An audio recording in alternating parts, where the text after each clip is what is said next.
सभी को सहृदय नमस्कार। अष्टांग आयुर्वेद महाविद्यालय इंदौर के प्राचार्य सतीश जी शर्मा सर, उपस्थित अध्यापक वर्ग और विद्यार्थी मित्रों, सभी का मैं आयुर्वेद व्यासपीठ की ओर से हार्दिक स्वागत करता हूं। स्वागत इसलिए करता हूं कि आयुर्वेद क्षेत्र में आप आए हैं तो एक ऐसी धरोहर आपने प्राप्त किया है कि आगे की दशक आयुर्वेद की ही होने वाली है, ध्यान में रखो। लेकिन दुर्भाग्य से ऐसे होता है कि अपने आयुर्वेदीय पदवीधर आयुर्वेदीय चिकित्सा का अंतर्भाव अपने व्यवहार में करते नहीं है। तो आज यहाँ से जाने के समय ऐसा संकल्प आप मन में करके जाइए कि मेरा व्यवहार होगा वो आयुर्वेदीय पद्धति से ही होगा और आयुर्वेद की चिकित्सा करूंगा। उसका क्या महत्व है आज के मेरे व्याख्यान में से वो आपके सामने प्रस्तुत करने का मैं प्रयास करने जा रहा हूं। मैंने स्वागत आपका इसलिए किया कि काफी ऐसे विद्यार्थी हो सकते हैं कि एमबीबीएस की एडमिशन मेरी नहीं हो गई, तो चलो दूसरा रास्ता कौन सा है, तो पीछे डीआर लगना चाहिए, तो यही एक रास्ता है। तो ऐसे माध्यम से आए हुए कोई लड़के रहते हैं। यहाँ 2-3 सवाल मैं आपको पूछना चाहता हूँ कि ऐसे कितने लड़के या लड़कियां हैं कि मुझे आयुर्वेद में ही एडमिशन लेनी थी और मैंने एडमिशन लिया, ऐसे कोई है यहाँ? देखो, मुश्किल से एक ही है। ठीक है, अच्छी बात है। यहाँ बैठे हुए कितने लड़के ऐसे हैं कि जिनके कोई माताजी, पिताजी, घर में चाचा, मामा, घर में कोई रिश्तेदार वैद्यकीय क्षेत्र से संबंधित है? ऐसे कितने लोग हैं? ठीक है। तो बाकी सभी लड़के लड़कियां जो है उनके पीछे कोई ऐसी वैद्यकीय परंपरा या ऐसा इतिहास नहीं है। संस्कृत का कुछ तो भी लेक्चर्स हुए है ना? तो कितने लड़कों को ऐसे लगता है कि क्या गत जन्म मैंने पाप किया और इसका लगता है ना ऐसा? इको एंची एचो आया वहा अक्का सवर्ण दीर्घा, ये क्या नसीब में आया है मेरे, ऐसे कि काफी लोगों को लगा होगा शायद। तो शुरू में ऐसा होता है, मैं भी इस अवस्था से गया हूं। लेकिन एक ध्यान में रखो, 6 साल पहले मोदी जी ने अंतर्राष्ट्रीय योग दिन की स्थापना की। 175 देशों ने उसको अपना सहभाग दर्शाया। आगामी दशक जागतिक आयुर्वेद दिन करने का आने वाला है, लेकिन इसके लिए आप यहां बैठे से कुछ होने वाला नहीं है। हमें कुछ पहल करनी चाहिए, हमें कुछ प्रयास करने चाहिए, तो ये मुमकिन है। और जो बोलते हैं मोदी है तो मुमकिन है, तो ये सच बात है। लेकिन अकेले मोदी कुछ नहीं कर सकते। ये आप सब मोदी होंगे खड़े तो ये निश्चित हो सकता है। तो हमारी ऐसी धारणा होनी चाहिए कि आगामी दशक में आयुर्वेद जागतिक आयुर्वेद दिन होना है और उसके लिए हम प्रयास करेंगे। ऐसा भी एक संकल्प आज हम यहाँ से जाते समय करें। स्वातंत्र्य मिलने के बाद अभी 75वां साल चालू है और सभी पूरे देश में अलग अलग प्रकार के कार्यक्रमों का आयोजन हो रहा है। ये भी एक निमित्त है संकल्प करने के लिए कि स्वतंत्र भारत में 75 साल के बाद भी हम कुछ कर सकते हैं, और करेंगे तो आयुर्वेद का गरिमा हम ऐसा उत्पन्न करेंगे कि ये राष्ट्रीय वैद्य करके इसे मान्यता मिलनी चाहिए। तो ये भी एक संकल्प करने जैसा मुद्दा है, ऐसा मेरा समझना है। आयुर्वेद व्यासपीठ के संस्थापक अध्यक्ष, ऐसा मेरा परिचय माननीय प्राध्यापक ने करके दिया है। क्या है ये आयुर्वेद व्यासपीठ? इतने व्यासपीठ होते हैं और ये नया कुछ है क्या? तो उसके बारे में 4 मिनट 5 मिनट में जानकारी देता हूं और मुख्य विषय की प्रस्तुतिकरण शुरू करता हूं।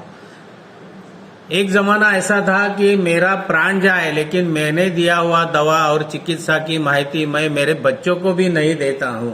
ऐसी वैद्यों की एक परंपरा रही चुकी है और इसलिए आयुर्वेद पीछे गया। मेरा अनुभव मैं दूसरे को बताएगा नहीं, तो ये नहीं होता है। शास्त्र ऐसा होता है, शास्त्र ऐसा होना है, वो पुनः प्रतिष्ठापित होना चाहिए। तो ऐसे व्यवहार हम करेंगे तो शास्त्र का बढ़ावा नहीं होगा। इसलिए 23 साल पहले हमने क्लिनिकल मीटिंग की शुरुआत डोंबिवली में किया। क्लिनिकल मीटिंग यानी एक वैद्य आएगा, उसकी एक सफल चिकित्सा की केस जो है वो सबके सामने प्रस्तुत करेगा। कौन से लक्षण लेके रुग्ण मेरे पास आया, उसका निदान कैसे किया, उसका व्यवच्छेद निदान कैसे किया, उसके लिए कौन सा चिकित्सा कल्प मैंने इस्तेमाल किया, उसका कार्य कारण भाव क्या है और कैसे उसमें परिवर्तन होके वो ठीक हो गया।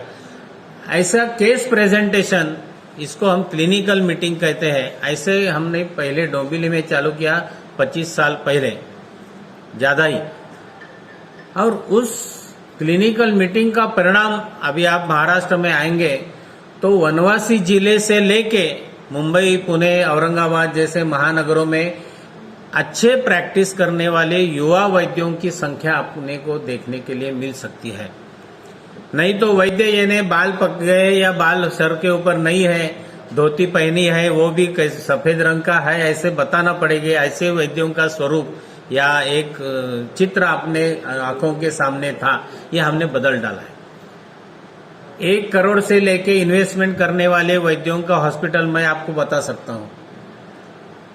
100 की ओपीडी निकालने वाले, पूर्णतः आयुर्वेदिक प्रैक्टिस करने वाले वैद्य मैं आपको दिखा सकता हूं। और अपना ज्ञान अच्छी तरह से दूसरों को देने वाले और अच्छी तरह से कन्विंस करके या पढ़ाने वाले युवा वैद्य भी मैं आपको दिखा सकता हूं। तो ये गए 20-25 साल में हुआ जो बदलाव है उसका परिणाम है।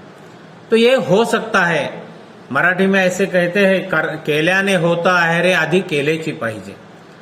तो किसी ने तो पहल करनी चाहिए, तब आगे ये विचार सब समाज में प्रस्तुत होता है। तो ऐसे क्लिनिकल मीटिंग के माध्यम से हमने काम खड़ा किया और बाद में आयुर्वेद प्रचार प्रसार फर्स्ट, संशोधन, समस्या, शिक्षण और सेवा, ऐसे पंचसूत्री के आधार के ऊपर हमने कार्यक्रमों का आयोजन किया। कुछ लोग कहते हैं आयुर्वेद में रिसर्च नहीं, इसके बारे में ये एक स्वतंत्र व्याख्यान का विषय होगा, लेकिन उसके लिए भी हम क्या कर सकते हैं, हमने काफी किया है। प्रचार प्रसार आयुर्वेद का सबसे महत्व की बात है। सौभाग्य से कोरोना काल जो चालू हो गया, उसके बाद में समाज में आयुर्वेद का पुनः प्रचार अच्छी मात्रा में हो गया। कुछ गलतियां भी हो गई, कुछ गलत फहमी भी है, फिर भी आयुर्वेद अच्छी तरह से समाज में पुनः प्रस्थापित हो गया, ये भी एक अच्छी बात है।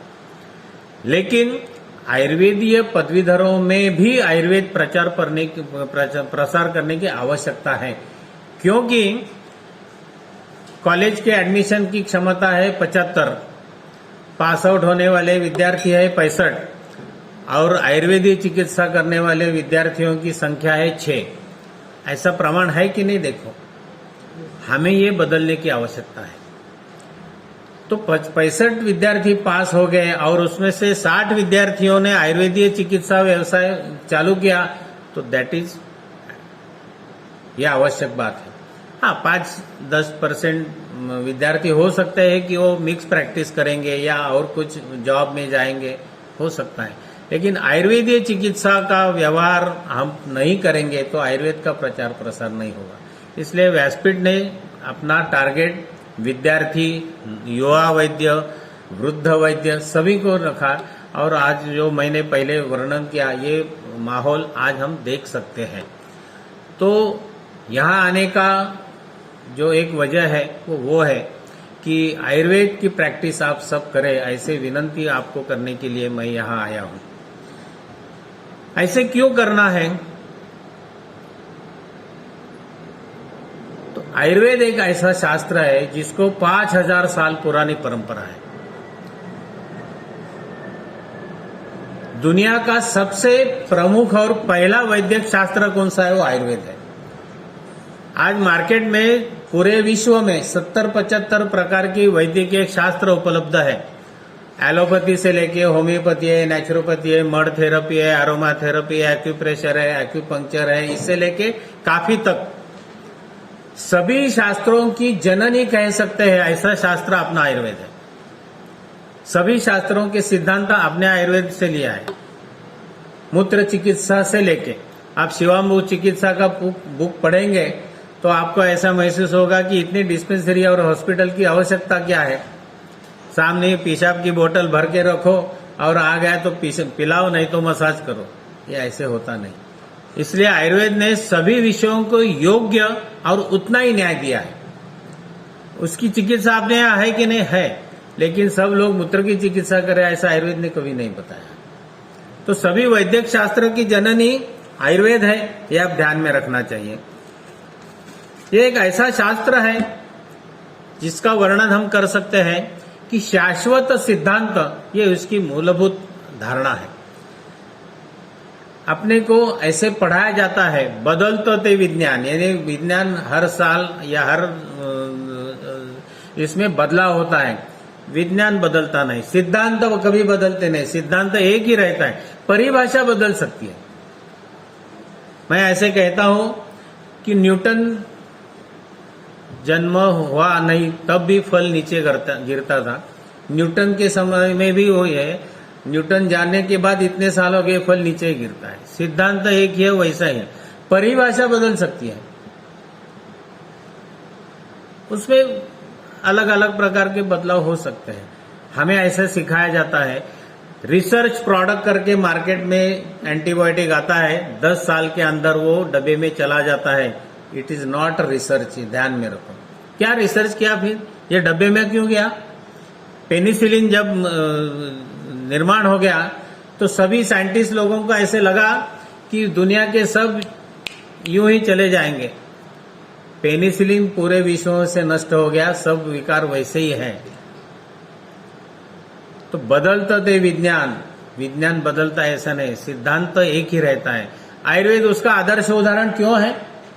चरक संहिता में अष्टौ महागध बताए हैं, उसमें सबसे प्रथम क्रमांक किस व्याधि को दिया है? यक्ष्मा, राजयक्ष्मा। आपको ज्ञात होगा 2021 में सभी मेडिकल फील्ड की समस्या एड्स कैंसर नहीं है, ट्यूबरक्यूलोसिस है। आज का सबसे मॉर्टेलिटी रेट ट्यूबरक्यूलोसिस है, रेजिस्टेंट कॉक्स कहते हैं। ईस्वी सन पूर्व 4000-5000 साल जो बताया है वो अभी हम अनुभव करते हैं, इसे शाश्वत सिद्धांत कहते हैं। यह अपनी विशेषता है। इसलिए आयुर्वेदीय चिकित्सा करनी है, आयुर्वेद का व्यवहार करना है, तो आयुर्वेद शास्त्र के ऊपर अपनी दृढ़ विश्वास, दृढ़ श्रद्धा होनी चाहिए और वो डोळस होनी चाहिए। श्रद्धा और अंधश्रद्धा, उसमें आप फर्क समझ सकते हैं। पट्टी बांध के श्रद्धा नहीं हो सकती है, लेकिन इति आगम सिद्धत्वात् प्रत्यक्ष फल दर्शनात् मंत्रवत संप्रयोज्य, ऐसा अपना ग्रंथकर्ता प्रतिज्ञा करता है। किसी माय के लाला अभी बुक लिखने वाला, मैं जो लिखता हूं, यद यह अस्ति न अन्यत्र, यद यह नास्ति न अन्यत्र, ऐसे हमारे ऋषि प्रतिज्ञा करते हैं। इट्स नॉट ए जोक कि जो यहां लिखा है इसके अलावा बाहर कुछ नहीं है, और जो यहां नहीं है इसके अलावा बाहर कुछ नहीं है। क्या प्रतिज्ञा, क्या प्रज्ञा होगी उनकी। ऐसे ग्रंथ हम पढ़ते हैं और अपना आयुर्वेद के ऊपर विश्वास नहीं है, तो इसके बारे में सोचने की आवश्यकता है, ऐसा मेरा कहना है। इसके कुछ उदाहरण आपके सामने मैं बताने का प्रयास करूंगा, क्यों ऐसे होता है। इसलिए अभी यहाँ का दूसरा आयुर्वेद कॉलेज में सुबह मेरा व्याख्यान हुआ, तो वहां मैंने ऐसा एक स्टेटमेंट किया कि जहां बाकी शास्त्र रुक जाते हैं वहां आयुर्वेद चालू होता है। आप में से कितने लोग आयुर्वेदीय चिकित्सकों के पास पढ़ने के लिए जाते हैं मुझे मालूम नहीं, लेकिन आप अच्छे चिकित्सक के पास जाएंगे और केसेस का कुछ आकलन या चिंतन करेंगे तो ऐसे आपको महसूस होगा कि जहां अन्य शास्त्र रुक जाते हैं वहां आयुर्वेद चालू होता है। एक लड़का 12 साल का 10-12 साल का मेरे डिस्पेंसरी में आ गया और वो आते समय उसको इतनी खांसी आई थी, एक 5 मिनट वो खांसी रुकती नहीं थी, आंखें लाल जैसे बाहर आ गया और वो इतना खांसता था कि मेरे 38 साल के प्रैक्टिस में इतनी खांसी करने वाला रुग्ण मैंने नहीं देखा था। माँ के साथ आया था तो मैंने उसे तुरंत पहले कुछ पूछा नहीं, हिस्ट्री नहीं, कुछ नहीं, पहले अंदर ले लिया और उसको एक मात्रा बस्ती 100 सीसी का दे दिया। हमने वैसेज्य कल्पना का प्रैक्टिकल में चिंचा लवण तेल सीखा है, बनाया है, तो चिंचा लवण तेल का एक मात्रा बस्ती दे दिया। बस्ती देकर वो बाहर आने तक उसकी खांसी रुकी थी। तो उसकी माँ पूछना चालू किया कि ये आपने क्या किया? उसको तो खांसी हो रही थी, दवा पिलाने के बदले आपने तो नीचे से दवा दे दिया, ये क्या है? तो बाद में उसे बस्ती क्या होता है समझाने का प्रयास किया, लेकिन खांसी रुकी थी इसलिए वो खुश थी। बाद में जो हिस्ट्री ले लिया तो उसको मेरे को जो मालूम हो गए, 2-3 पेडियाट्रिशियन के पास वो 3-4 महीने चक्कर काटती रहती, ये एंटीबायोटिक, ये एक्सरे करना, ये फलाना करना, ये फलाना करना, फिर भी खांसी के लिए कुछ ट्रीटमेंट नहीं थी।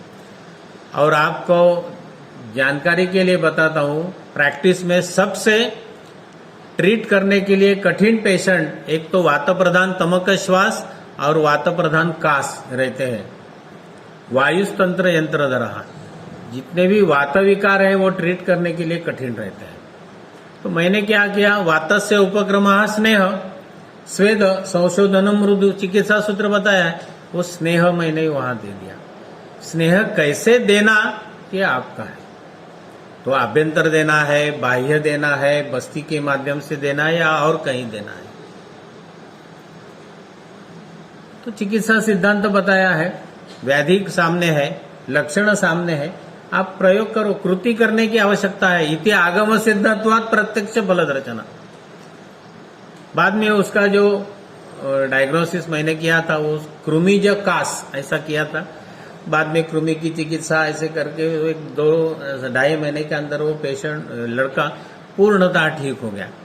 लेकिन वो ठीक करते समय पहली चिकित्सा मैंने कौन सी की थी, तो एक मात्रा बस्ती दिया था।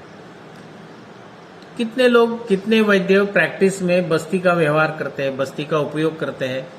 आपने यहाँ बस्ती या आधी चिकित्सा बताया है, हम बस्ती देते ही नहीं है, तो कैसे चिकित्सा होगी? तो ऐसे काफी अलग अलग प्रकार के पेशेंट आपके प्रैक्टिस में आप ठीक कर सकते हैं। योजक तत्र दुर्लभ, ऐसे आपने बताया, योजना करने वाले कम है। तो आप यहां बैठे हुए सभी लड़के अभी से सटीक ग्रंथ वाचन करना शुरू करो। सटीक, टीका सहित, चक्रपाणी की है, इंदु की है, डल्हन की है, क्योंकि उसमें उसका विस्तृत विवेचन किया है। तत्राद्या मारुतम ग्रंथि त्रयोस्तिक्ता दया कफम सूत्र है, उसकी टीका पढ़ो। हम ग्रंथ वाचन करते थे तो हमारा एक विद्यार्थी वैद्य सहयोगी कहो, वो पूर्णतः एलोपैथी प्रैक्टिस करता था, लेकिन वो हमारे क्लिनिकल मीटिंग में आता था और ये ग्रंथ वाचन के समय वो 2 घंटा 1.5 घंटा आके बैठता था।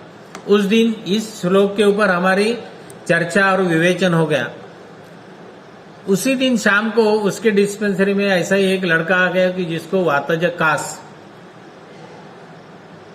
तो उसको ध्यान में आया, अरे आज ही दोपहर को हमने पढ़ाया तत्राद्या मारुतम ग्रंथि, तो इसे वात चिकित्सा करने है, तो मेरे डिस्पेंसरी में क्या है, तो उसके यहाँ मधुर रस का यष्टि मधु उपलब्ध था, आम्ल रस का अमल की चूर्ण उपलब्ध था, और लवण का कोई नहीं था, लेकिन इंगवाष्टक चूर्ण डिस्पेंसरी में था। तो मधुर, अम्ल, लवण वात की चिकित्सा है, तीनों चूर्ण बना के उन्होंने पुड़ी बना के गर्म पानी के साथ 3 बार लेना है करके दे दिया। दूसरे दिन वो लड़का फिर से आ गया, वो आपने कल जो पुड़ी दिया था वो उसे रात को अच्छी तरह से नींद आ गई और मेरी खांसी बिल्कुल कम हो गई। तो वो यूरेका आपको मालूम है ना, जो वैसा उसको मेरे को तुरंत फोन आ गया, सर जी आज ग्रंथ और टीका वाचन का महत्व क्या है मैंने अनुभव किया, क्योंकि दोपहर को हमने पढ़ा था तत्राध्याय मारुतम घ्नन्ति त्रयोस्तिक्ता दया कफम, इसका अनुभव मैंने लिया। तो ये जो सिद्धांत के अनुसार चिकित्सा है इसका आनंद अलग रहता है। तो ये आप कर सकते हैं, लेकिन इसके लिए पढ़ाई होनी आवश्यक है। इसके लिए संस्कृत हम नहीं करेंगे ऐसे नहीं हो सकता है, ये ऑप्शन वाला सब्जेक्ट है, ये नहीं हो सकता है। ऐसे करेंगे तो बहुत बड़ी गलती आप करेंगे। ये जो माहेश्वरी सूत्र संस्कृत में आपको सिखाए होंगे, कु चु टू तू कु क वर्ग ट वर्ग थ वर्ग वगैरह, अ ई उण ए ओ ग ए औ च ह य व सब मालूम है। क्यों पढ़ाया जाता है? अध्यापकों को काम नहीं है तो चलो आओ बैठो, ऐसा थोड़ी है। तो उसमें जो स्वर निर्मिति है वो आपने चार्ट देखा होगा लघु सिद्धांत कौमुदी में, नाभि से कौन से स्वर उत्पन्न होते हैं, आगे कौन से उत्पन्न होते हैं। तो आपके प्रैक्टिस में ऐसे पेशेंट आते हैं, किसी को क शब्दोच्चार नहीं आता है, किसी को र नहीं आता है, किसी को ट नहीं आता है। ये जो कु चू टू तू पू ये जो वर्ग है, ऐसे स्वर की उत्पत्ति उनके शरीर में से ठीक तरह से नहीं होती। तो उसकी स्वर निर्मिति कहाँ है, उस स्थान में आप चिकित्सा करो कि ये बीमारी चली जाती है। इसलिए लघु सिद्धांत पढ़ना है, सिद्धांत कौमुदी। तो संस्कृत का ज्ञान पढ़ाते समय भी वो चिकित्सा ओरिएंटेड होगा, तभी आप उसमें रुचि आएगी, तभी हम उसी ढंग से अभ्यास करेंगे। नहीं तो ये ऑप्शन वाला सब्जेक्ट है, ये चलो ऐसा ही करना है, ऐसे करेंगे तो नहीं होगा। तो हर एक सब्जेक्ट चिकित्सा ओरिएंटेड पढ़ाना जाना चाहिए और हम उसी तरह से उसका अभ्यास करना चाहिए। तो ये ऐसे अलग अलग प्रकार के काफी अनुभव हम प्रैक्टिस में लेते हैं। मेरे पास एक पेशेंट आया था, 2 बार हॉस्पिटलाइज होके कुछ उपशय नहीं है, इसलिए वो तीसरे दिन मुंबई के सायन हॉस्पिटल में भर्ती होने वाला था। तो वो मेरे को पूछने आ गया कि मेरे को फलाना फलाना आदमी ने आपका रेफरेंस दिया है, ऐसे मेरे लड़के की समस्या है, ठीक हो सकता है कि नहीं। तो वो तो मैं उसी समय दवा देता था तो वो ठीक होने वाला ही था, लेकिन थोड़ा बहुत प्रैक्टिस का एक ढंग रहता है। पेशेंट देखे बिना कैसे ट्रीट करेंगे, उसको लेके आओ। शाम को लेके आ गए तो उन्होंने बताया था उसकी समस्या क्या है। तो मैंने एक दवा बना के डिस्पेंसरी में छोटी बोतल भर के रखी थी। आने के बाद हिस्ट्री लिया तो वो रिक्शा चलाने वाला रिक्शा चालक था और उसको गए 3 सप्ताह से उसको हिक्का लगी थी और सभी प्रकार की ट्रीटमेंट करने के बावजूद वो हिक्का कम नहीं हो रही थी। इसलिए वो डोंबिवली के 2 नर्सिंग होम में 8-8 दिन भर्ती हुआ था, फिर भी हिक्का कम नहीं। तो फिर अभी मुंबई में जाना, इसलिए सायन हॉस्पिटल में जाना था। और उसके पिताजी मेरे फ्रेंड के घर में ये रंग का काम करते हैं, तो उन्होंने उसे बताया कल मैं नहीं आने वाला हूं। तो क्या हो गया? नहीं, लड़के को एडमिट किया है। क्यों एडमिट करना है? हिचकी लगे। हिचकी लगे एडमिट? सर्वसामान्य आदमी को हिचकी के लिए एडमिट करना पड़ता है, ये इसकी गंभीरता मालूम नहीं रहती। अरे इसे हम करने के बदले अब वो फलाना वैद्य बैठे उनके पास जाए, वो ठीक करेंगे। इसलिए मुझे सुबह देखने के लिए आया था, पूछने के लिए। शाम को लड़के को लेके आया था। तो हिक्का की संप्राप्ति आप पढ़ो, वायु ऊर्ध्वगति कैसे प्राप्त होती है, व्यान अपान समान जो अपने पढ़ाया हो, उसकी चिकित्सा का क्या बताइए। अपान की गति अनुलोमन करना है। तो उसको मैंने 2 नए पैसे का औषध, ऐसा हम नाम देते हैं, ऐसे उसके नाक में मैंने डाल दिया। वही 3 सप्ताह से उसको हिचकी लगी थी, हर 5 मिनट चालू था। 3 सप्ताह मुंह में खाना नहीं गया था, क्योंकि खाने के बाद तुरंत हिचकी लग रही थी। 3 किलो वजन घटा था और वो मैंने वहां चेक करके उसको नस से करवा दिया और वो बोतल देके उन्होंने उनको बताया हर 2 या 3 घंटे के बाद नाक में 4-4 बूंद दोनों नाक में डालना है, दाहिने और बाएं ओर। वो रिक्शा से घर में गया, 10-15 मिनट की दूरी थी, तब तक उसकी हिचकी कम हो गई थी, बिल्कुल रुकी थी। 3 सप्ताह से खाया नहीं था, इसलिए जो भी कुछ घर में दाल रोटी चावल कुछ बनाया था उसकी मम्मी ने वो सब खा लिया और तुरंत सो गया। वो सोया था और पूरा घर रात भर जागता रहा। ये सोया है या गया है? क्योंकि हिचकी का आवाज ही नहीं, बिल्कुल। उस दवा का नाम है सेंधव नस्य। सेंधव का संपृक्त द्राव यानी सैचुरेटेड सॉल्यूशन, कैंसर की हिक्का हो तो भी सेंधव नस्य से कम होती है, ध्यान में रखो। हाँ, कभी कभी कैंसर के स्टमक कैंसर है, एसोफेजियल है तो रिपीटेडली आ सकती है, लेकिन उसको नस्य से आराम तो 100% मिलता ही है। तो ये 2 नए पैसे का औषध है, योजक तत्र दुर्लभ। हाँ, अपने प्रैक्टिस में कर सकते हैं। नस्य पढ़ा है, सुना है, व्यवहार में कौन लाएगा? और ये बोतल अभी उसको मालूम नहीं मैंने क्या दिया, और मैं समझो उसको बोलता था इसके 500 रुपए हो गए, तो वो खुशी से देता था। पैसा कितना लेना ये आपका विषय है, ये मेरा विषय नहीं, क्योंकि मैं पैसा लेके प्रैक्टिस ही करता नहीं। लेकिन सफल चिकित्सक बनना है तो ये ऐसे माध्यम से साधे उपाय और सोपे उपाय आप करोड़ों रुपए कमा सकते हैं। और ये सिद्धांत के अनुसार चिकित्सा है, जो बताया है किताबों में वही हम व्यवहार में करते जा रहे हैं। दिखने के लिए कितना सादा और सरल है, व्यवहार में उपस्थित होता है। तो ऐसे चिकित्सा आप आपके प्रैक्टिस में कर सकते हैं, लेकिन इसके लिए वैद्य दृष्ट कर्मा होना चाहिए। ऐसे आपने यहाँ बताया चतुर्गुण है ना, औषध वैद्य सभी के। तो दृष्ट कर्मा हम कब बनेंगे? यहाँ टेबल कुर्सी में बैठे दृष्ट कर्मा नहीं बनेंगे। तो इंदौर में, भोपाल में, उज्जैन में कितने वैद्य, जाओ 2 दिन 4 दिन 5 बैठो उनके यहाँ, प्रैक्टिस देखो, चर्चा करो। आपके यहाँ अध्यापक है, उनसे घर में जाओ, बैठो, चर्चा करो। आजकल टूरिस्ट का जमाना है, साल भर में लोग कई शिमला, कुल्लू मनाली, जम्मू कश्मीर 10-10 दिन तक जाते हैं। आप आयुर्वेदिक टूरिज्म करो, मैं यादी देता हूँ आपको ऐसे वैद्यों की, सैकड़ों की। 3-3 दिन उनके यहाँ रहो, प्रैक्टिस देखो, कैसे कल्प इस्तेमाल करते हैं, कैसे सिद्धांतों का व्यवहार में उपयोग करते हैं। जिंदगी में आपको पीछे देखने की आवश्यकता नहीं पड़ेगी। और सही शिक्षण यही है। तो ये हो सकता है। सबसे प्रैक्टिस में काफी मैं घुमा हूं, तो ऐसे व्यवहार देखने के लिए मिलता है। मैं यहाँ आयुर्वेदिक कंसल्टिंग करता हूँ और वहाँ जीपी करता हूँ। इसका अर्थ ही मुझे समझता नहीं कि यहाँ जीपी करता हूँ और यहाँ कंसल्टिंग करता हूँ। इसका मतलब ऐसा है, यहाँ जीपी करता हूँ, वहाँ ज्वर, शिरशूल, अतिसार, उदरशूल, प्रवाहिका, श्वास, जो भी बीमारी है उसके लिए मैं एलोपैथी ट्रीटमेंट करता हूँ।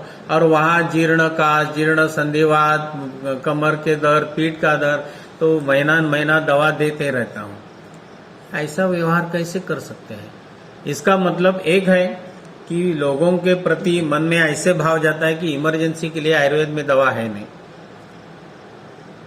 और ये समाज में प्रस्थापित हो गया तो इससे ज्यादा भूल कौन सी भी नहीं है, ध्यान में रखो।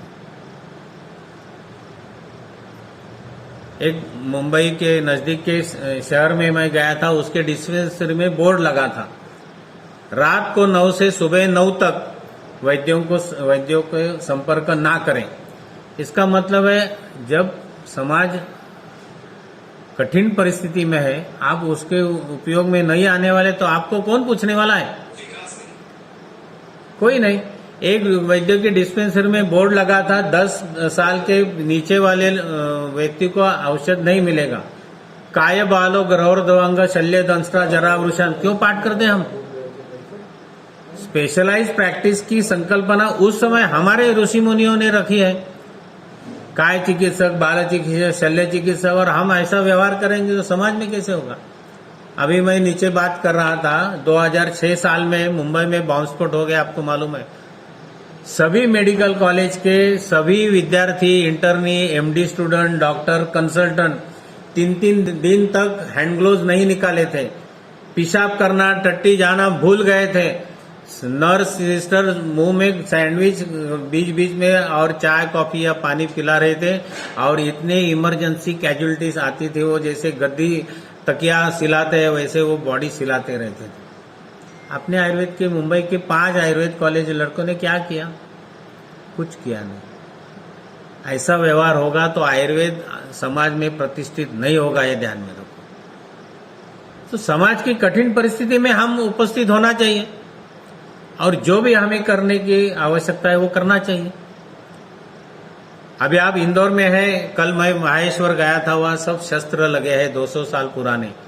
उस समय भाला, तलवार, जो भी शस्त्रों का इस्तेमाल होता था, वहां से उत्पन्न हुई जो भी जख्म, वुंड है, किस वजह से वो ट्रीट करते थे? सोफ्रामाइसिन लगाते थे या टेरामाइसिन या डेक्सा, क्या देते थे?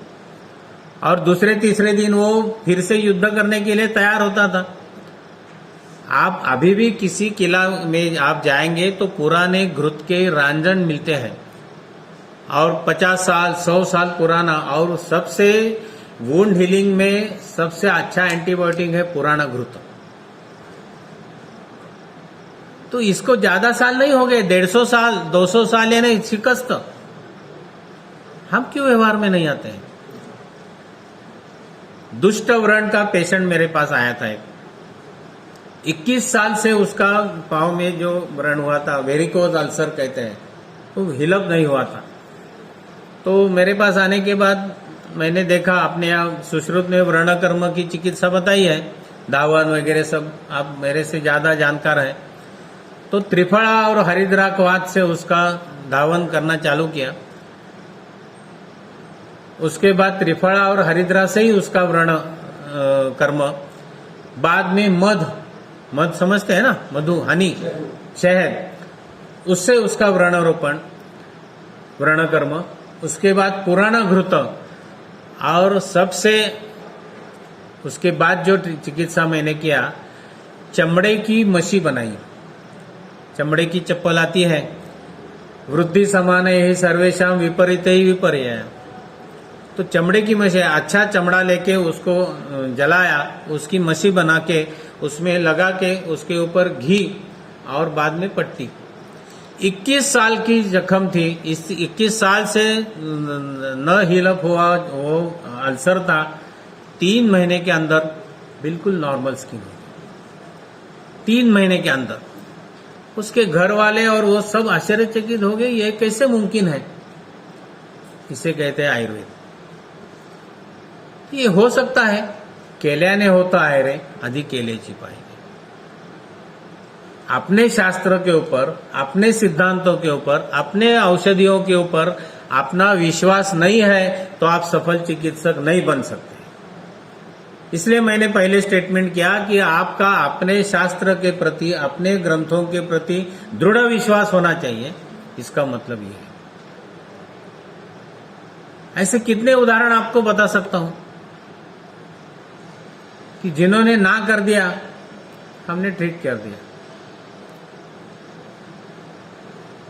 अभी उस कॉलेज में एक एग्जाम्पल मैंने दिया था, सीए ब्रेस्ट की केस थी। ब्रेस्ट कैंसर हुआ था। टाटा कैंसर रिसर्च सेंटर का नाम सुना, मुंबई में बड़ा हॉस्पिटल और है, वहां ट्रीटमेंट चल रही थी और रेडिएशन, कीमोथेरेपी सब होने के बावजूद कुछ ठीक नहीं हो गया। फिर से वो दर्द और वुंड भी हो रही थी। तो दर्द कम करने के लिए जो भी सोकॉल्ड दवा उपलब्ध थी वो इस्तेमाल करने के बावजूद दर्द कम नहीं हुआ। तो फिर उन्होंने एनेस्थेसिया के लिए जो ड्रग इस्तेमाल करते हैं, पेथिडिन और मार्फिन, उसके इंजेक्टेबल इंजेक्शन देना चालू किया। तो एक इंजेक्शन देने के बाद 12 या 14 घंटा उसका पेन कम होता था, फिर से रिकरेंस। तो उन्होंने बताया अभी इसके अलावा हमारे पास दवा है नहीं, जो भी दिन हो गए तो आप ऐसे ही गुजार लो। आपके यहाँ डॉक्टर को ये देना, वहां से इंजेक्शन ले लो, 10-12 घंटे का आराम मिल जाएगा, उतने ही में समाधान। उसके रिश्तेदार, मैं डोंबिवली में रहता हूँ, उसके बाजू में मेरे डिस्पेंसरी के रहते थे। औरंगाबाद आपने नाम सुना होगा, वहाँ के पेशेंट थे, जाते समय फिर डोंबिवली में रुक गए। तो वो बताया कि हमारे पास आयुर्वेद डॉक्टर है, कुछ देखेंगे क्या असर हो सकता है नहीं। इसलिए मैंने स्टेटमेंट किया, जहाँ मॉडर्न मेडिसिन रुकता है वहाँ आयुर्वेद चालू होता है। तो मेरे पास आ गए, तो मैंने जब चेक किया तो ब्रेस्ट के ऊपर कम से कम 10-12 इंच के ऊपर हाथ रखने से जैसे गैस लगाने के बाद हीट लगती है, ऐसी हीट लगती थी। केमोथेरेपी एजेंट का जो इस्तेमाल किया था उसे अंतर्दाह इतनी बड़ी मात्रा में था, और वो लेडी पेन और दाह की वजह से बिल्कुल अस्वस्थ थी। मैंने क्या किया, मैंने उसे तुरंत 4 जलव का लगा दिया। जलव का जैसे जैसे वो रक्त आचूषण करती थी, घंटा 1.5 घंटे का समय जाता है, आपको मालूम है, आपने लगाए होंगे काफी समय। तो वो 4 जलव का ने रक्त आचूषण करने के बाद 1.5 घंटे के अंदर उसका पेन बिल्कुल कम हुआ था। कम यानी बंद हुआ था। बाद में वो रात को मेरे को याद आए कि 8:30-9 बजे मैंने जलव का लगाया, 10 बजे वो घर में गई। 48 आवर्स, 2 दिन तक थोड़ा पानी से 48 आवर्स उसका पेन कम था। तो तीसरे दिन वो फिर से आ गई। तो तीसरे दिन मैंने उसे फिर से जलव का लगा दिया, फिर से पेन कम हो गया। 48 घंटा फिर लगाया। ऐसे मैंने 12 जलव का उसको लगाया। 12 जलव का लगाने के बाद जो मेरे को अनुभव मिला, वो एक तो पेन बिल्कुल कम हो गया, यानी कौन सा भी एनाल्जेसिक और पेथिडिन मॉर्फिन देने की आवश्यकता नहीं, लेकिन 4 जलव का वो मर गए। यानी वो ड्रग टॉक्सिसिटी कितनी थी कि प्राणी भी मर जाता है, तो आदमी के ऊपर जो ट्रीटमेंट करते हैं उसकी दाहकता कितनी है, जो हम 10 फीट के ऊपर उसका अनुभव कर रहे थे। तो ऐसी चिकित्सा के ऊपर हम भरोसा करते हैं, और जो अपने यहाँ सफल चिकित्सा है उसके ऊपर हम भरोसा नहीं करते। तो ये पेन कम होगा वो आयुर्वेद की चिकित्सा से हुआ। मैंने में खूब ज्यादा कुछ दिमाग चला ऐसी बात नहीं। उसका सूत्र आप ढूंढ लो क्या है संहिता में। तो एकमात्र रक्तमोक्षण करने से इमीडिएटली पेन कम हो गया। तो ये हो सकता है, दृढ़ विश्वास और प्रत्यक्ष कृति होनी चाहिए। मैं प्रैक्टिस में हर बार कहता हूं, डेयर एंड एक्ट का सिद्धांत है। डेयरिंग करना चाहिए और एक्ट मीन कृति करनी चाहिए। आप पेनिडोरा देते हैं, एनाफिलेटिक शॉक आता है। बी कॉम्प्लेक्स का इंजेक्शन देते हैं, एनाफिलेटिक शॉक आता है। आप ट्रीट करते हैं ना, तो पंचकर्म के व्यापक आ गए तो क्यों नहीं ट्रीट करना है?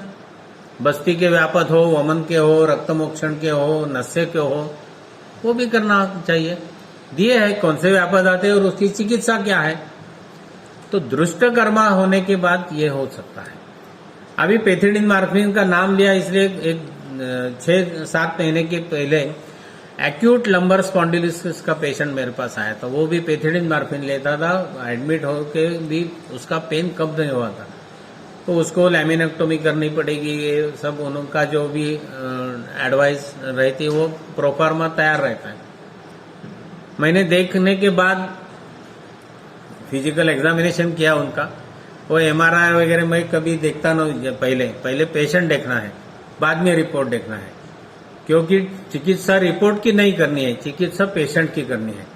तो मैंने उसी समय उसको 100 सीसी विषगर्भ तेल का मात्रा बस्ती दिया। अभी विषगर्भ का तेल बस्ती आपने कभी सुना भी नहीं होगा, और आपके जैसा कोई वैद्य डेयरिंग भी नहीं करेगा, क्योंकि उसमें बचना गए।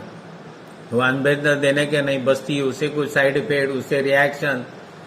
एक विषगर्भ तेल का बस्ती और स्थानिक स्नेहन स्वेदन करने से वो रात को घर में जाने के बाद 6 घंटा अच्छी तरह से नींद लिया, दूसरे दिन डिस्पेंसरी में आ गया।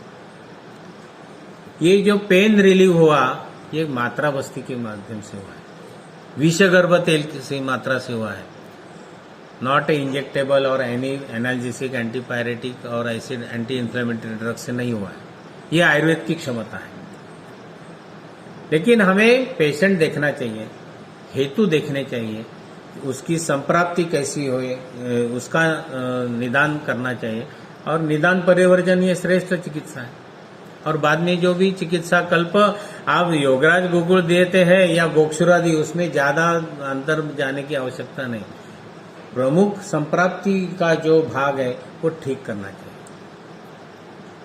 और एक पेशेंट आप ट्रीट करते हैं तो ऐसे वो सैकड़ों पेशेंट लेके आते हैं। सीए बोन्स की मेरे पास केस हुई थी, ऐसे ही विषगर्भ तेल से। वो घृद्रसी जैसा उसको पेन था, बूढ़ा आदमी था, मेरे ख्याल से 68 या ऐसी उम्र का आदमी था, और चल नहीं सकता था, लंबर स्प्रेन ऐसे उसका डायग्नोसिस उन्होंने किया था। थाना में मैं एक चैरिटेबल ट्रस्ट में जाता था डोंबिवली से, तो वहां की केस थी। तो मुझे उन्होंने बुलाया, तब तक 12-14 दिन वो बेड से ऊपर उठा नहीं था, क्योंकि पेन काफी था, और ये सब एनालिसिस लेने के बावजूद पेन कम नहीं हो रहा था। तो मैंने उसे तुरंत 100 सीसी विषगर्भ तेल का बस्ती दे दिया। तो मैं सुबह शायद 10:30-11 बजे मैंने उसे बस्ती दिया था। दोपहर को 2 बजे तक उसका पेन बिल्कुल कम हुआ था। दूसरे दिन 80 सीसी, तीसरे दिन 60 सीसी, 3 मात्रा बस्ती देने के बाद उसका पेन गायब। चलना चालू किया। 15 दिन से वो सोया था, इसलिए जरा उत्साह में आके थोड़ा उनका टेरेस गार्डन है उसमें काम वगैरह किया, तो 6वें दिन वो फिर से पेन चालू हो गया। तो फिर से पेन चालू हो गया, तो मैंने बताया इसे बस्ती ही देना चाहिए। लेकिन मेरे ही दिमाग में थोड़ा चल रहा था कि इसका कुछ इन्वेस्टिगेशंस करके ले। सब एजुकेटेड और अच्छी फैमिली थी, तो उन्होंने भी मुझे पूछा कि डॉक्टर साहब आपका बस्ती से असर तो हो रहा है, लेकिन कुछ जांच करने की आवश्यकता है क्या? तो मैंने बताया आपका क्वेश्चन राइट है, क्या करना पड़ेगा? मैंने बताया उसका आइसोटोप स्टडी करो। आइसोटोप स्टडी समझ सकते हैं। तो दूसरे या तीसरे दिन हमने उनका आइसोटोप स्टडी करने के बाद जो रिपोर्ट आया, पूरे बोन्स में उसके कैंसर स्प्रेड अप था। पेन उसी के वजह से। मात्रा बस्ती से पेन कम हो गया कि नहीं? हो गया।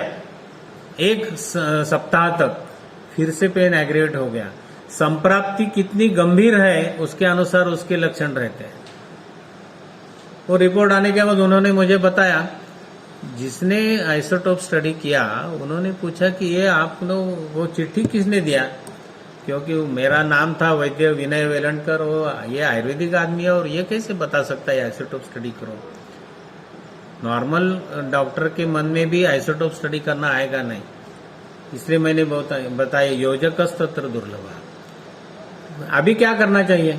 अभी कुछ नहीं। आस्त्याश्रयणाम व्याधिनाम पंचकर्माणि भेषजम तिक्त कोपहितानि च, सूत्रपाठ है आपकी। उसको बताया बस्ती ही देना पड़ेगा, लेकिन तिक्त क्षीर बस्ती देने पड़ेंगे। तो फिर तिक्त क्षीर में महातिक्त घृत शुरू में, बाद में तिक्त क्षीर में शतावरी घृत, ऐसे अलग अलग प्रकार के। उसके बाद वो 2.5 साल तक वो काम में जाते थे, गाड़ी चलाते थे, सब।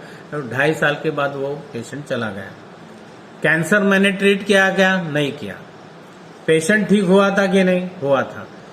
आप 68 साल की उम्र के बाद 2.5 साल का आयु without any pain, without any complaint हुआ, तो इसे और ज्यादा क्या चाहिए? नो केमोथेरेपी, नो जिसे कहते हैं ना एग्रेसिव ट्रीटमेंट, कुछ नहीं। तो ये हम कर सकते हैं। कितने कैंसर के अनुभव मैं आपको बता सकता हूँ।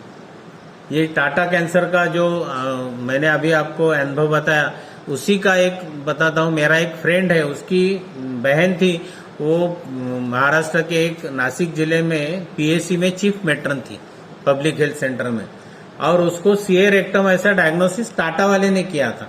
बाद में उसकी कोलोस्टोमी की थी। कोलोस्टोमी समझते हैं ना, यहाँ बैग प्लास्टिक की लगाई थी, और जो भी केमो और ट्रीटमेंट दिया था, उसके बाद उसको जॉन्डिस डेवलप हो गया, कामला। और वो कामला यानी अपने यहाँ कुंभ कामला का जो वर्णन है, उसका बिलीरुबिन अबाउट 38 था, बाकी बिल्कुल पीले रंग की हो गई थी। और सबसे दुर्भाग्य, उसको ब्लीडिंग चालू हो गया। तो ब्लीडिंग चालू होने के बाद उन्होंने बताया कि अभी इसका life not more than 1 week और 2 वीक। अब उसको लेके जाइए और जो भी उसको खाना पीना खिलाने का है वो खिलाइए। वो सुख शांति से, शांति और सुख से जाते ही नहीं, लेकिन जो भी है उसकी इच्छा पूरी करें। ऐसा उनका एडवाइस था। तो डोंबिवली में आ गए, वो मेरा फ्रेंड की बहन थी, उन्होंने बताया ऐसा ऐसा है, क्या करेंगे? करेंगे, ठीक है, आपकी बहन है तो देखना ही चाहिए।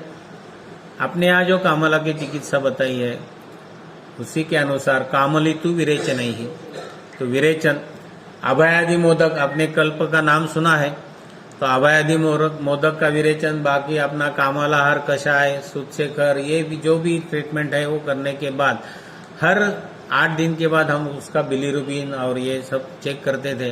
वो 38 का पहले 5-6 से कम हो गया, बाद में करके 1 महीने के अंदर बिलीरुबिन उसका नॉर्मल में आ गया, ब्लीडिंग रुक गया, बाकी कुछ नहीं, फ्रेश हो गई, अग्निवृद्धि और खाना शुरुआत हो गया। तो मैंने उसे बताया कि अभी आप टाटा में जाइए और जो डॉक्टर की ट्रीटमेंट उसको दिखाना कि ऐसे किया है हमने। तो वो 1.25 महीने के बाद टाटा में चली गई, वो डॉक्टर के पास उन्होंने फाइल रखी और वो फाइल देखता है नाम और उनके पास देखता है, एक बार इधर उन्होंने पूछा आप जिंदा कैसी हैं? तो उन्होंने पूछा मैं मरना आप अच्छा समझते हैं क्या? नहीं, आप जी ही नहीं सकती है। तो आपके सामने क्या भूत खड़ा है क्या? नहीं, आप हो ही नहीं सकता। क्या किया आपने? तो उन्होंने बताया कि ऐसा ऐसा मैं आयुर्वेदिक दवा ले लिया और उसकी वजह से अभी मैं यहाँ खड़ी हूँ। तो उन्होंने ये फाइल ऐसा कुछ फालतू दवा लेना है तो यहाँ आने का, और उसकी फाइल फेंक दी। उसका दिमाग आता माझी सटकली, सुना है ना, वो तो सबको याद है, ग्रंथों का याद नहीं है। तो उन्होंने वो डॉक्टर की हजामत की। आप समझते क्या है सबको? एक आदमी ने मुझे चिकित्सा देके इतनी कामला आपकी बढ़ी हुई कम किया है, आपने पूछना चाहिए था कि ऐसे क्या मेडिसिन उन्होंने दिया कि आपकी कामला ठीक हो गई, और आप मेरे को पूछते हैं कि आप जिंदा कैसे है? ये आपकी लायकी है? काफी डांटा उन्होंने। तो बाकी सब पेशेंट बैठे थे उसके सामने, वो बोलने के बाद वो जरा जमीन के ऊपर आ गया। मैंने उसको बताया था कि ये जो कोलोस्टोमी किया है वो फिर से रीजॉइन करके लेना है, तो जिंदगी भर ये करना पड़ेगा। बाद में उसका स्टेटमेंट था फिर ये कैंसर नहीं हो सकता है। तो डायग्नोसिस कैंसर आपने किया, सर्जरी आपने की, कोलोस्टोमी आपने किया है, तो गलत कौन है, वो डॉक्टर या आप? एडमिट करने के बाद 1.5 महीना उन्होंने पोस्टपोन करके फिर से वो रीजॉइन करने के बाद उसको डिस्चार्ज मिला, और वो बाद में पीएससी में भर्ती हो गई, यानी ड्यूटी, और 2 साल के बाद कार्डियक प्रॉब्लम से चली गई, नॉट बिकॉज ऑफ कैंसर। तो ऐसे काफी पेशेंट आप कर सकते हैं अपने सिद्धांतों के ऊपर। कामलितु विरेचन है, सबका सूत्र पाठ है, व्यवहार में कौन लाते हैं? तमक विरेचन ही, पक्षाघात हेतु विरेचन है, कहाँ देना, किस अवस्था में देना, कैसा देना, ये सीखने के बाद कौन सा कल्प इस्तेमाल करना है, उसकी मात्रा कैसी तय करनी है। श्लोक तो पाठ है, दुष्यम देशम बलम कालम अननम प्रकृति वया वगैरह, सब व्यवहार में कैसे लाना है, ये सीखने की बात है। अभी आप ऐसी अवस्था में है कि आपके पीछे डीआर नहीं लगा है, तब तक आपसे भूल हो गई तो क्षम्य है, वो मान्य है। एक बार पीछे डीआर लग गया तो आपकी जो भी भूल है वो मान्यता प्राप्त नहीं है, वो सबसे बड़ी गलती है, ध्यान में। इसलिए मैंने बताया कि सटीक ग्रंथ अभी से पढ़ो। अभी समझता नहीं है तो पूछो, अध्यापक है, 1 बार नहीं 2 बार नहीं 10 बार, उसको बताना ही पड़ेगा, और कोई भी ऐसा नहीं बताता है। हाँ, ऐसे हो सकता है मुझे अभी आपने किसी ने सवाल पूछा, मेरे को नहीं आएगा तो मैं बताऊंगा, इसका मैं अध्ययन करूंगा, 8 दिन के बाद आपको बताऊंगा। हम थोड़ी धनवंतरी है, आदमी है, परिपूर्ण तो है ही नहीं, लेकिन ये प्रयत्न, ये ऐसी दिशा अपनी पढ़ाई की होनी चाहिए। तो ऐसे काफी पेशेंट और उसके अनुभव मैं आपको बता सकता हूं, लेकिन इमरजेंसी में आयुर्वेद काम में आता है कि नहीं? तो आता है। क्रॉनिक में आता है कि नहीं? आता है। ये जो अभी मैंने टाटा का कामला का जो अनुभव बताया, मेरे को डोंबिवली में जब ही धन्वंतरी पुरस्कार मिला था, तो डोंबिवली के सभी कंसल्टेंट उसमें सम्मिलित रहते हैं। तो इंटरपैथी रिलेशनशिप कैसी होनी चाहिए, उसके ऊपर मेरा उस दिन ये मैंने उनको इंसिडेंट बताया था कि अपने पाथी का अभिमान होना चाहिए, अहंकार नहीं होना चाहिए। तो अपने को आयुर्वेद का अभिमान होना चाहिए, अहंकार नहीं होना चाहिए। हर एक के पास कुछ ना कुछ अच्छा है, कुछ ना कुछ बुराई है। जो अच्छा है उसको ऊपर उठाओ, जो बुरा है उसको नीचे निकाल दो, तभी आप अच्छा व्यवहार कर सकते हैं, अच्छा सफल चिकित्सक बन सकते हैं। लेकिन इसको क्या समझता है, ये पगला है, ये मूर्ख है, ऐसे थोड़ी होता है। ऐसे होगा तो हनुमान जी जैसा होगा, वो हर एक में राम कहा है, वो उसको जो कांच की मणि की माला रहती है तोड़ फोड़ करता है, बाद में बताना पड़ता है कि आपके हृदय में राम है, तो फिर उसके तो राम आप में है, ढूंढना चाहिए। इसलिए मैंने उस कार्यक्रम में कॉलेज के अभी जो गया था सुबह, वहां मैंने बताया कि जाम्बुवंत का रोल अदा करने के लिए मैं यहाँ आया। जाम्बुवंत की कहानी आपको मालूम है, सब वानर सेना जब भी समुन्द्र के किनारे में आती है तो अभी यहाँ छलांग कौन लगाएगा। तो हनुमान जी के पास ये क्षमता थी, लेकिन उसको शाप मिला था कि यह आप भूल जाने वाला है। तो जाम्बुवंत ने वो किया कि आपने जन्म होने के पश्चात सूर्य के ऊपर छलांग लगाई थी, आप ये काम कर सकते हैं। तो फिर मारुति जागरूक हो गया और छलांग लगाई। आपको इतिहास सब मालूम है, मालूम होना चाहिए। रामायण अपनी धरोहर है, नहीं है तो पढ़ो फिर से। तो ये जाम्बुवंत का रोल करने के लिए मैं आया कि आयुर्वेद ऐसी विरासत 5000 साल की अपने पास है, इसकी इतनी प्रभावी और फलदायी क्षमता है। आपने ऐसा व्यवहार करना शुरू करेंगे तो आगामी दशक आयुर्वेद का होगा ही, ऐसे मैं बता सकता हूं। लेकिन हाथ की ऐसे बैठे से होने वाला नहीं है, कार्य प्रवण होना चाहिए। और सब मराठी में कहावत है, शिवाजी दूसरे के घर में जन्म होना चाहिए, ऐसे नहीं होगा, खुद शिवाजी बनना पड़ेगा। लोग ऐसे करते हैं, लोग आप क्या करते हैं, लोग कचरा रास्ते में डालते हैं, आप डालते हैं क्या कूड़ादान में? शुरुआत पहले अपने से करो, तो पहले आधी केले मगर सांगितले, बाद में बताने का अधिकार है। तो इसलिए सटीक ग्रंथों का अध्ययन होना चाहिए, आयुर्वेद के प्रति दृढ़ निष्ठा होनी चाहिए। उसके अलग अलग कुछ मैंने एक्सपीरियंस बताए और एक दो अनुभव बताता हूँ और मेरा व्याख्यान समाप्त करता हूँ। डोंबिवली के एक हॉस्पिटल में मैं गया था एक दिन, और वहाँ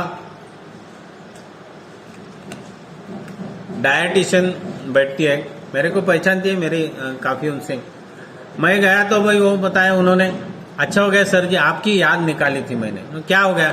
नहीं जरा लड़की को दिखाना था। क्या प्रॉब्लम है? नहीं यहाँ नहीं बातचीत करते हो, कल लेके आना डिस्पेंसरी में।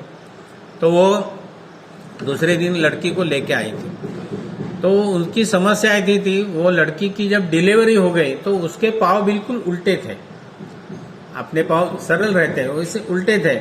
जो भूत का मैंने अभी याद दिलाया, तो भूत के पाँव उल्टे होते हैं, ऐसे अपने यहाँ एक समझ है। तो जन्मजात होते तो बाद में सर्जरी करके उसके पाँव तो सीधे कर दिए, लेकिन एंकल जॉइंट टिबिया और एंकल जॉइंट उसमें इतनी गैप थी, और वो calcium, vitamin D, injectable, oral, syrup, powder जो भी है वो देने के बावजूद हिलअप नहीं होते थे। तो फिर उसको सपोर्ट शूज देना उन्होंने शुरुआत किया, पोलियो में जैसे देते हैं, और वो सपोर्ट शूज के माध्यम से वो लड़की चलती थी। मेरे पास आई थी तो वो दूसरी कक्षा में थी, यानी 7 साल की, 6-7 साल की होगी। तो ऐसी समस्या, ये क्या हो सकता है क्या? जो मैंने कहा जहां मॉडर्न मेडिसिन फेल होता है वहां आयुर्वेद चालू होता है। मैंने बताया कि ये आयुर्वेद की दृष्टिकोण सही होगा, ठीक, क्या करना पड़ेगा? मैंने बताया बस्ती देना पड़ेगा। बस्ती क्या होता है तो सब बताया उसको, बस्ती वगैरह कैसा करना तो मैं बताया। और मैंने पहले पित्त क्षीर बस्ती और अस्थि मज्जा घृत यानी गुड़ुची अमल की और मुस्ता, अस्थि मज्जा योग का पाठ है अष्टांग हृदय का, उससे घृत सिद्ध करके उसके बस्ती देना चालू किया। उन्होंने पूछा कितने बस्ती देने पड़ेंगे? Knock the door till get open, ऐसी एक कहावत है। जब तक दरवाजा खोलते नहीं तब तक बजाओ। तो जब तक हड्डी नहीं मिलती है तब तक देना है। तो 10, 15, 20 गिनने का नहीं, हर रोज दो, एक दिन के बाद दो ना। आपको आज समझो नहीं समय मिला, कल दे दो। कब देना है? रात को सोते समय दे दो, नहीं तो सुबह उठने के बाद। मात्रा बस्ती है, समय का कोई उसे कोई संबंध है नहीं, यानी कभी भी दे सकते हैं। तो ऐसे देने के बाद मैंने अस्थि मज्जा सिद्ध घृत बनवाया। बकरे के पाव मिलते हैं ना, पाया सूप कहते हैं नॉनवेज खाने वाले, उसमें से वो अस्थि मज्जा निकाल कर उसका घी सिद्ध किया। वो अस्थि मज्जा सिद्ध घृत बना के तिक्त क्षीर और वो अस्थि मज्जा सिद्ध घृत उसके बस्ती चालू किए। और कुल मिला के मैंने मेरे ख्याल से 4 महीने उसको बस्ती देता था मैं। सपोर्ट शूज के वजह वो चलती तो थी ही, तो समझ में नहीं आएगा कि अस्थि का कोएगुलेशन हुआ है नहीं।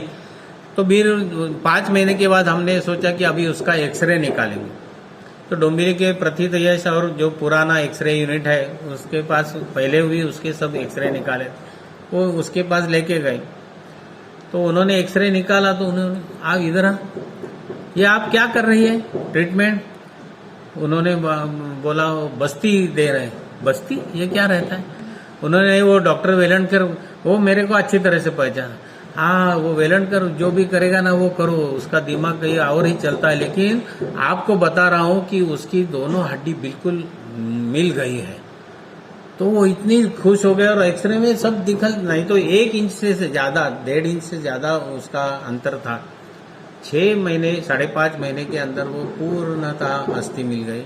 बाद में उसके सपोर्ट शूज निकाले और 4थी कक्षा में यानी 1.5 साल के बाद वो रनिंग कंपटीशन में दूसरी आ गई।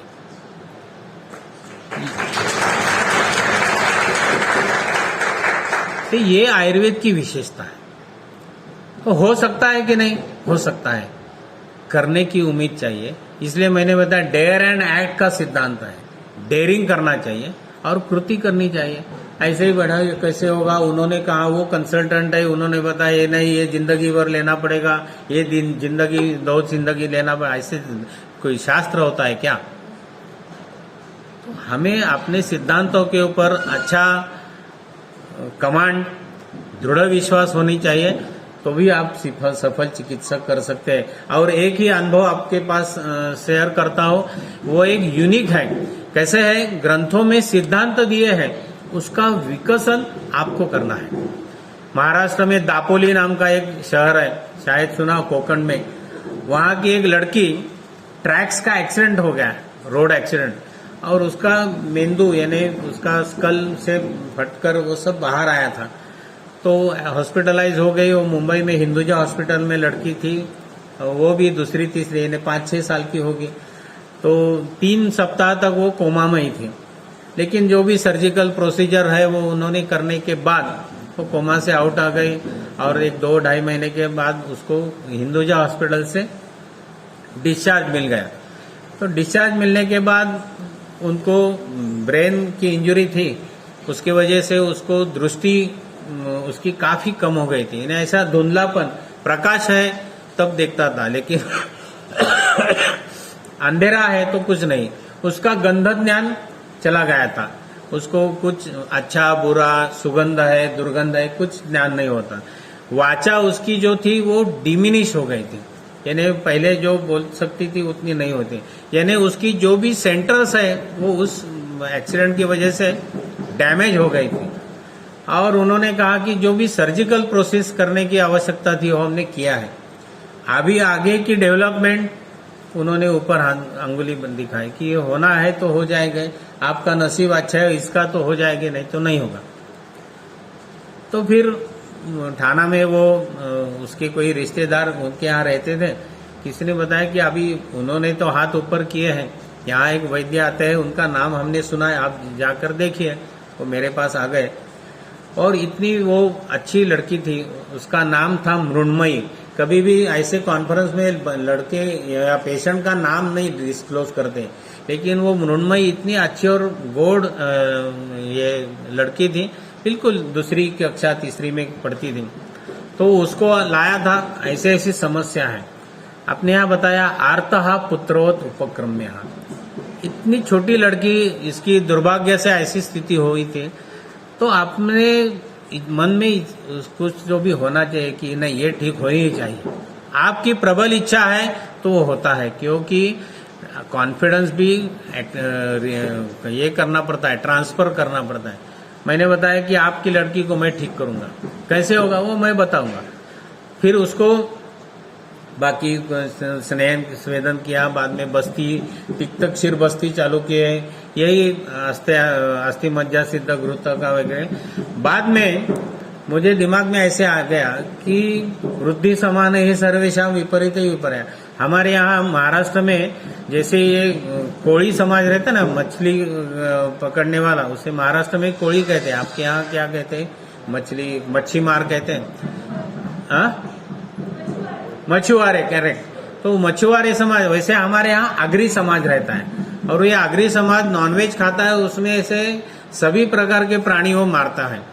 और ये जो उसे मुंडी मसाला कहते हैं, बकरे का जो भेजा रहता है वो ये करके उसकी दाल बनाते हैं और वो मुंडी मसाला खाते हैं। वो शादी में उनकी एक कैसे फेमस डिश है।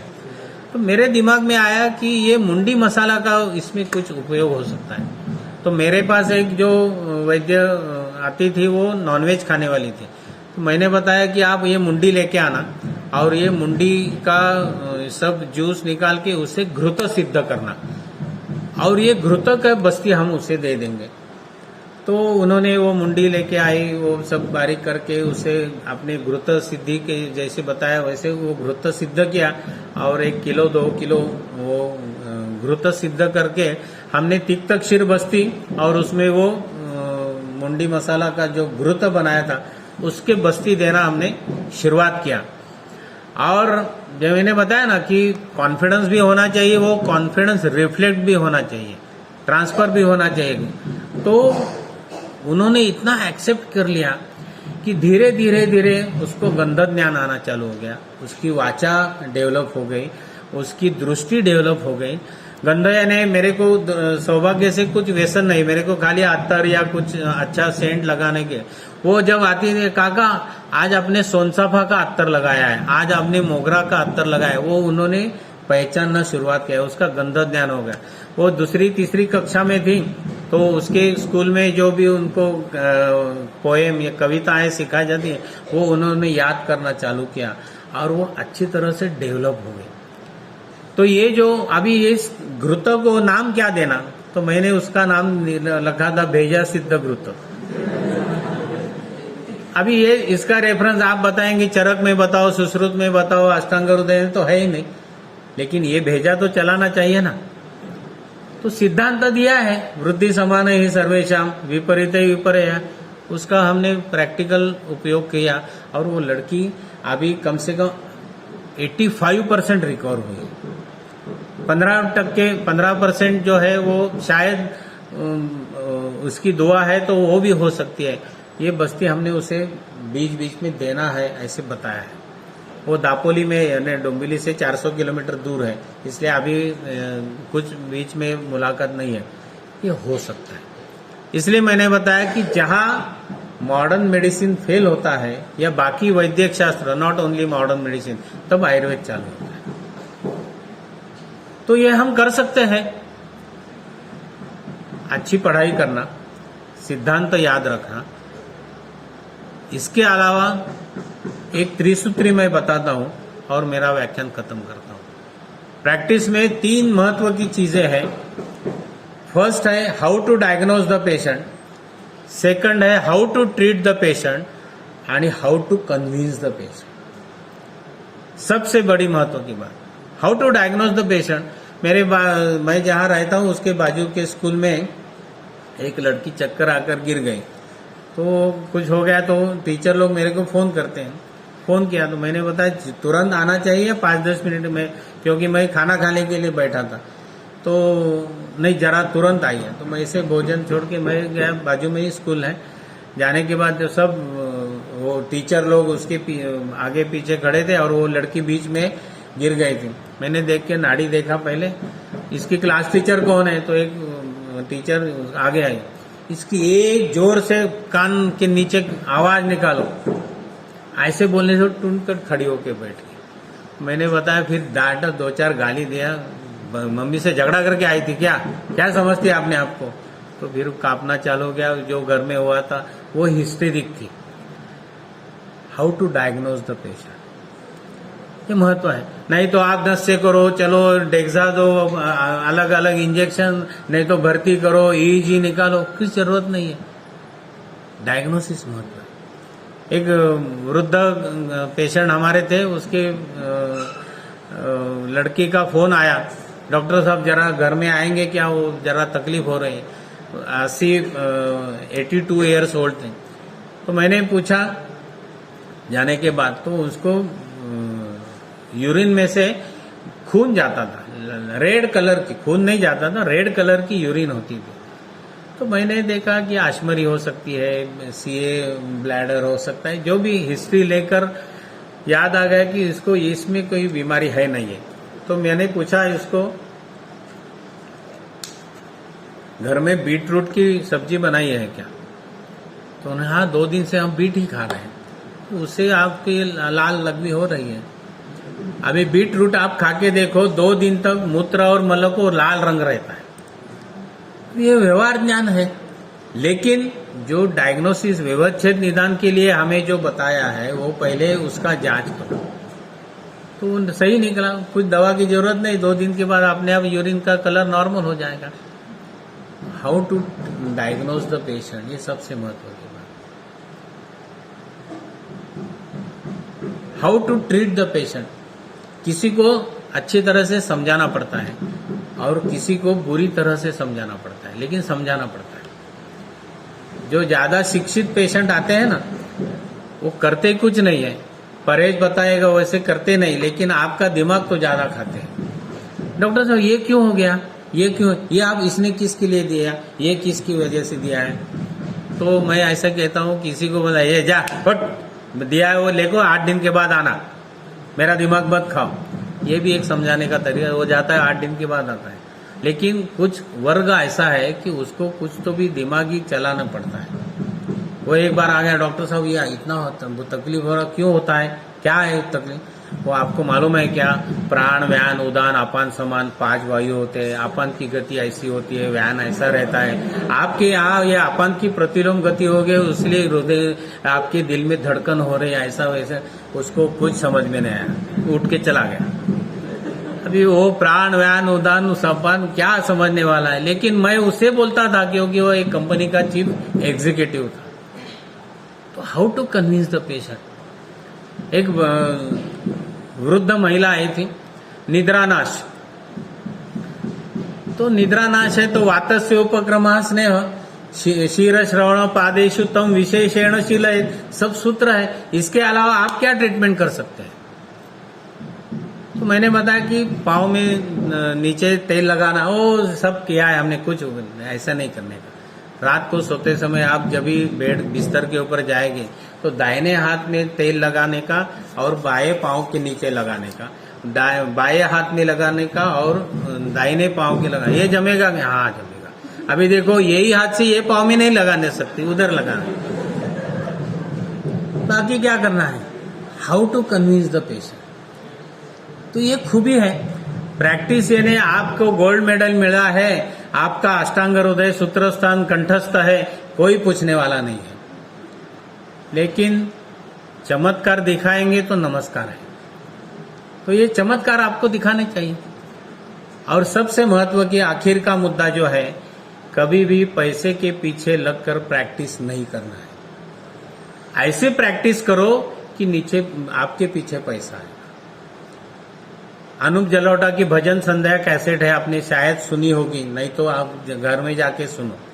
उसमें एक भजन है, उसमें ऐसा वर्णन है, जब आदमी पैदा होता है तब रोता है। जब हम पैदा हुए तो दुनिया हंसी। ये रोने के बाद भी सब लोग ताली बजाते, क्योंकि उसका ये ठीक है, सेहत उसकी तबीयत ठीक है। ऐसी करनी किया करो जब अब हंसे दुनिया रोए। ये ध्यान में रखो। अपना एक प्रोफेशन ऐसा है कि ग्लोबल प्रोफेशन है। शिरोधरा 1,500 रुपया, स्नेह स्वेदन बस्ती 2,500 रुपया, ये ऐसा व्यवहार मत करो। हाँ, मूल्य लेना है योग्य ले लो, लेकिन ये लेते समय आर्तहा पुत्रोत उपक्रम्या, ये ध्यान में रखना है। और ये आप ध्यान में रखेंगे तभी अच्छा व्यवहार कर सकते हैं। तो पैसे के पीछे लगकर प्रैक्टिस नहीं करना है। ये जो दापोली का मैंने किस्सा बताया, उसके आगे बगल में एक रत्नागिरी के यहाँ नजदीक गांव है, वहां की एक औरत डोंबिवली में रहती थी। एक स्कूल में उसका पति प्यून का काम करता था। वो मेरे पास आ गया, आमवाद की केस थी। तो एक बार आ गया, 2 बार आ गया, मैंने दवा दे दिया, थोड़ा बहुत सूजन दर्द कम हो गए और वो गए। बाद में 3-4 बार आ गया तो उन्होंने बताया कि वो दर्द कम नहीं हो रहा है, सूजन वैसी है, वो उठ नहीं सकती है। तो मैंने बताया कि किसी भी हालत में उसको यहाँ लेके आना, मैं देखे बिना उसको दवा नहीं दूंगा। तो उन्होंने बताया कि उसको तो मैं नहीं ले सकता, तो मैं घर में आऊंगा। तो हमारे यहाँ एक झोपड़पट्टी में वो रहता था। तो दूसरे दिन मेरे ही स्कूटर के ऊपर उसको बिठाया और वहाँ मैं घर में जाकर उसको देख लिया। तो वो ऐसे एक झोपड़ी में रहता था, वो ऐसे बीच में पड़ी थी। जो बुक पिक्चर रहता है, redness of the joint, swelling of the joint, उष्ण स्पर्श, संचारी वेदना, ज्वर था और वो हिल भी नहीं सकती थी और मुंह में से दर्द सहन नहीं करती थी, तो आवाज निकल रही थी। 2 बच्चे छोटे छोटे बाजू में, उन्होंने किसी ने पेशाब किया। घर में 3 दिन तक चूल्हा नहीं लगा था, घर में सब भूखे रहे थे। वो देखने के बाद मुझे मालूम हो गया कि ये प्रकरण जरा गंभीर है। उस दिन से वो पेशेंट से एक नया पैसा मैंने आज तक नहीं लिया। लेकिन पेशेंट का सही डायग्नोसिस होने के बाद कटु तिक्त दीपनानी जो सूत्र है वही इस्तेमाल किया। ट्रीटमेंट देने के बाद वो धीरे धीरे चलना घूमना चालू हो गया। वो रत्नागिरी की रहने वाली थी जिस गांव में, वहाँ वो बाद में चली गई। तो उसका पति जो डोंबिवली के हमारे स्कूल में प्यून था, वो मेरे को बार बार कहता था कि डॉक्टर साहब एक बार हमारे घर में आइए, एक बार हमारे घर में। तो एक सौभाग्य से उस दिशा में जाने का मौका आया तो मैं उसके घर गया था। तो ऐसा जाति भेद मैं कभी हमारी जिंदगी में किया नहीं, लेकिन वो एक दलित समाज की वो औरत थी और वो दलित समाज की बस्ती में ही वो कोकण में रहती थी। मैं घर में जाने के बाद मेरे को बैठने के लिए ना कुर्सी ना स्टूल कुछ भी नहीं था, लेकिन गोबर से बिल्कुल साफ बनाया हुई जमीन थी। तो वो एक गोनपाट रहता है ना, क्या कहते, किंतान, वो उन्होंने डाल के, वो उसकी माँ भी थी घर में बूढ़ी, वो भी 80 साल की 82 साल की होगी। वो बोले आपको मुझे बैठने के लिए कुछ देने के लिए साधन उपलब्ध नहीं, आप इसी के ऊपर बैठो करके उन्होंने एक किंतान वहाँ बिठा दिया। और उसके घर में दूध भी नहीं था। आप ट्राइबल एरिया में जाते हैं तो दूध की चाय नहीं पीते, वो कोरे चाय पीते हैं बिना दूध के। तो उन्होंने पूछा कि आपको देने के लिए चाय के साथ दूध नहीं है तो क्या करें। तो वो मई महीने का सीजन था, तो अच्छे पेड़ के लगे हुए आम और काजू उन्होंने सामने मेरे रख दिए। तो काजू और आम ये तो 5 स्टार डिश हो गई, वो चाय के बदले 5-10 रुपए। तो मैंने उसे, वो बूढ़ी माँ से बताया कि ये ऐसी, इससे ज्यादा 5 स्टार डिश क्या हो सकती है। तो उन्होंने स्वागत किया। और जब मैं वहां से निकला, दवा लेके गया था, वो उसको हैंड ओवर करने के बाद वो जो बूढ़ी उसकी सास थी, वो मेरे को छोड़ने के लिए उसकी जो भी कंपाउंड थी वहां तक आना चालू किया। रामायण में जो शबरी का प्रसंग है, रामायण में राम जी ने शबरी की जो बोर उन्होंने झूठी वो खाया, उसके मन की भावना क्या है वो उन्होंने देखकर खाई है। वो झूठी है, ये कैसा खाना, ये नहीं किया। वैसे मैं जब वहां से निकला तो वो बूढ़ी औरत रो रही थी और मुझे जाते समय उसको जिस भाषा में मेरे को आशीर्वाद दे सकती थी वो बोल रही थी, आपका भला हो, आपके सभी फैमिली के मेंबर सुखी रहो, आपको धन समृद्धि जो भी वो उसकी ग्रामीण भाषा में जो बोल सकती थी वो बोल रही थी, और एक तरफ रोगे आपने मेरे ये बहू को खड़ा किया, आपका बहुत भरभराट होगा, आप सुखी रहेंगे, आपका परिवार सुखी रहेंगे, हम वहीं चला गए। तो ये जो आशीर्वाद मिलते हैं ना, ये प्रैक्टिस को बढ़ावा देते हैं। तो ऐसी करनी किया करो।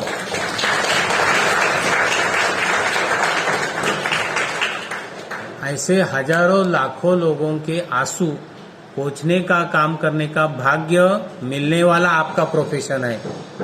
तो ऐसा व्यवहार करने की, ऐसा अभ्यास करने की और ऐसी चिकित्सा करने का संकल्प करके यहाँ से आप बाहर जाएंगे तो मैंने बताया ऐसा आने वाला दशक ये राष्ट्रीय आयुर्वेद दिन तो बनाए थे, जागतिक आयुर्वेद दिन बनने की दृष्टि से हम आगे बढ़ेंगे।